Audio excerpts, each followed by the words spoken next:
right, Justin, we took the show on the road. If anybody's watching, you'll notice the background's a little bit different. I know our kids watch, so maybe they'll notice. But so they are the couple subscribers we have on YouTube.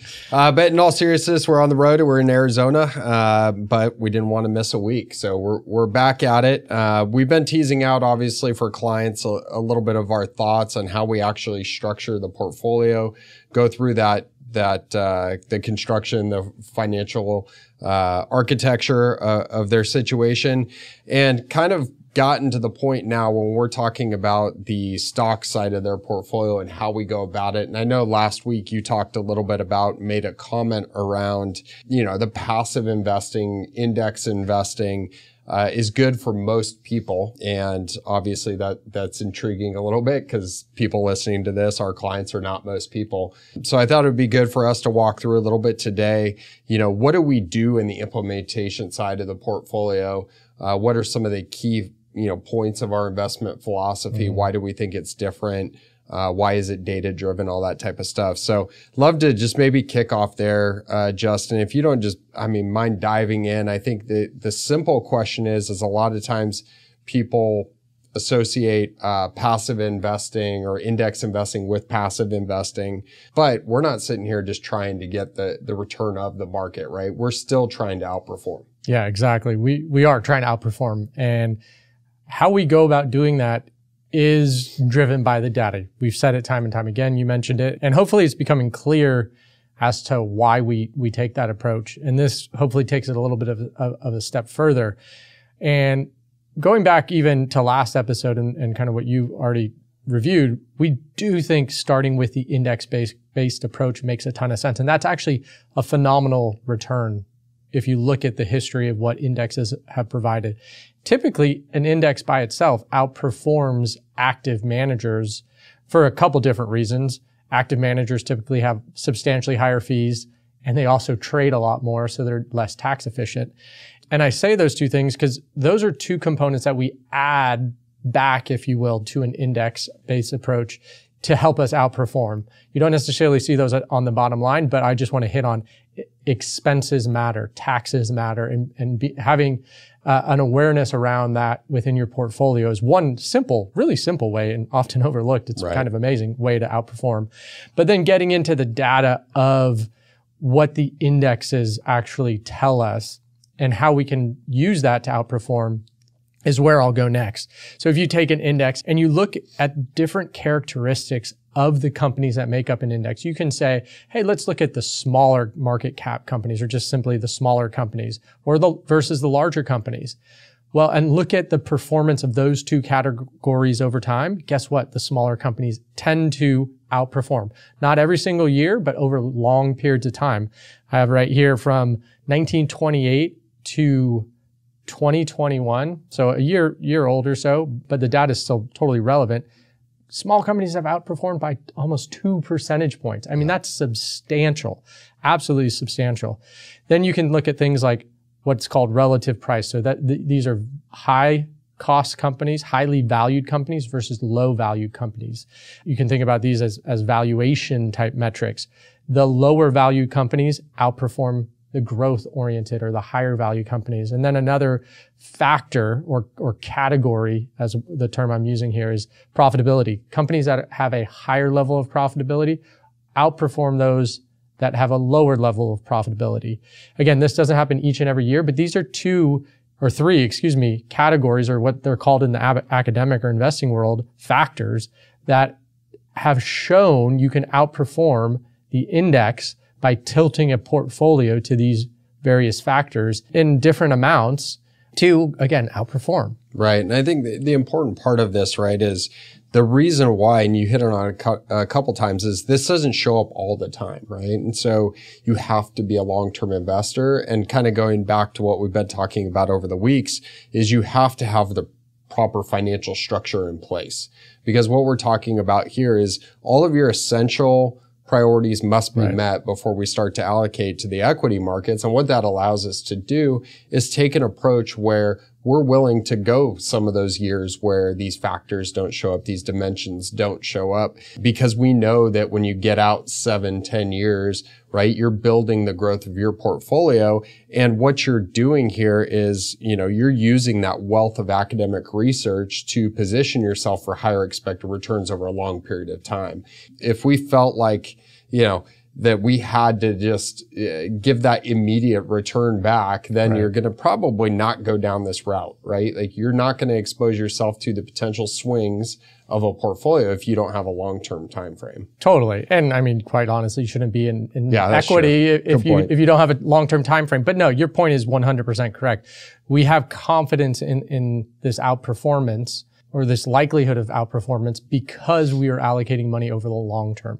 100%. That is an incredibly important component. A couple other things I'd say too is the nice thing about these three factors is they don't move in lockstep by themselves. They don't move in the same way. There's diversification you get within these factors as well. So value, as an example, hasn't performed super well over the last 10 years, to be honest. So going directly to your point, it can be a long period of time, but these other factors have actually done okay at various times over that same period of time. So the other thing I want to hit on, and I'm going to not go too far down the rabbit hole here, but I could rattle off these three factors and say, okay, well, they've outperformed by 2 to 3.5 percentage points over long periods of time. That's great. That's US markets. The good thing is you actually see this across the world. So you see this in international developed market. You see the same characteristics in emerging markets. And that's where you start to get more and more confidence. Just because we're looking backwards actually shouldn't tell us too much on its own, right? This goes back to us being very data-driven and rigorously data-driven. So if I'm just looking back at the data, I could find any store I want. And our listeners should be very, very, very skeptical of someone just looking backwards.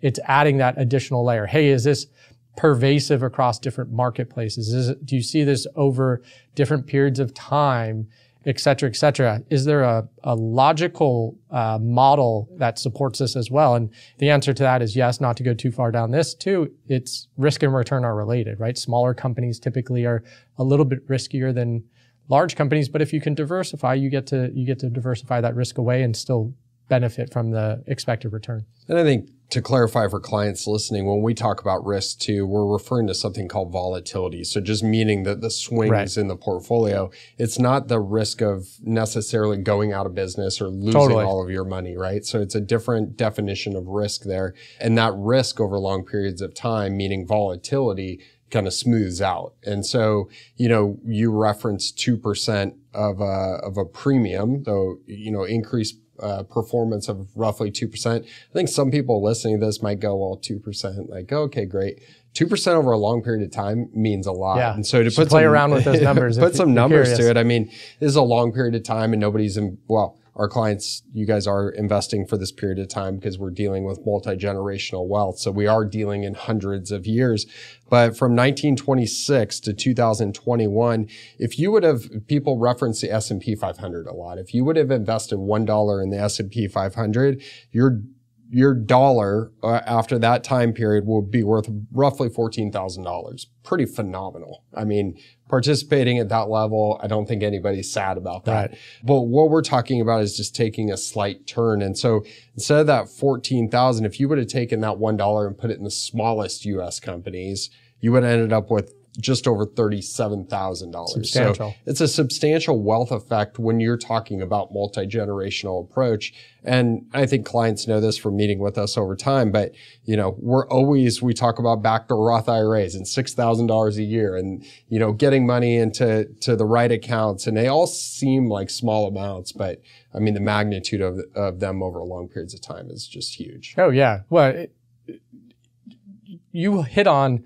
the raw return data. And then you add on these little tiny things on top of it that, to your point, 100% correct, add up to be something substantial by themselves. And that kind of goes more to the tax and expense bucket. You're actually outperforming even more than you are as those numbers state and highlight. So I think that's an important point too.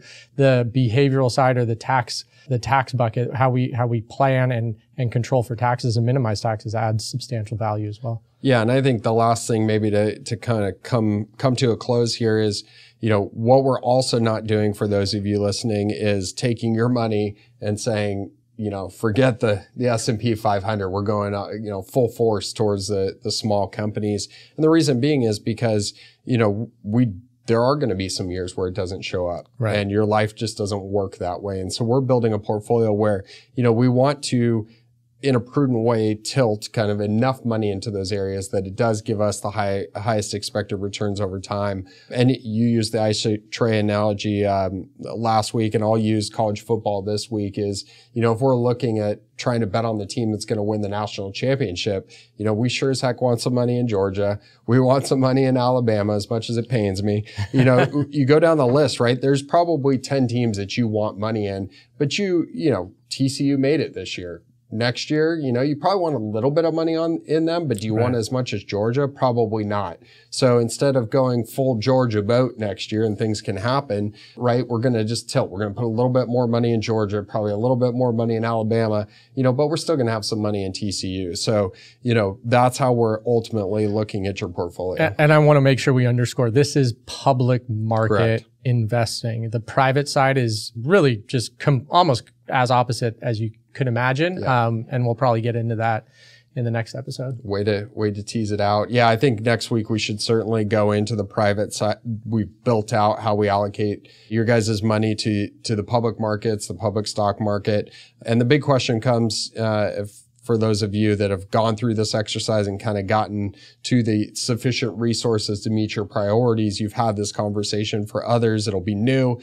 But really, how do we think about it? Once we've accumulated enough money, we've allocated appropriately in our financial structure, and we have excess, what's the next level of higher expected returns? And that does come in the version of the private markets. And we're obviously passionate about that. We're very active in that. And so we'll unpack that in a future episode here, but we'll wrap up for today. Reminder, we got this phone number, 602-704-5574. Shoot me a text. Justin and I will discuss it, and we'll banter about in a future episode on anything you have. And until next time, own your wealth, make an impact, and always be a pro.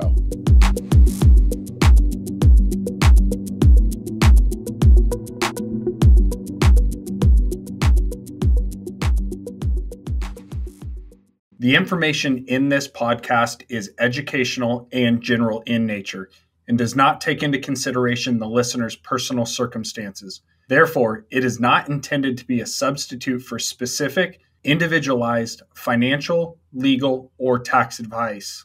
To determine which strategies or investments may be suitable for you, consult the appropriate qualified professional prior to making a final decision.